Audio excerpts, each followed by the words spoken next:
நிலவின் ஒளியை பிடித்து பிடித்து பாலில் நனைத்து கன்னங்கள் செய்து விட்டார். உலக மலர்கள் பறித்து பறித்து 2 பந்துகள் அமைத்து அமைத்து பெண்ணை சமைத்து விட்டார். அழகு என்பது ஆண்பாலா பெண்பாலா என்பதில் எனக்கு சந்தேகம் தீர்ந்தது. அழகு என்பது நிச்சயம் பெண்பாலடா.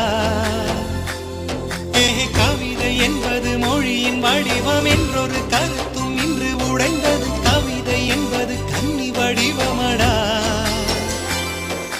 மின்னலை பிடித்து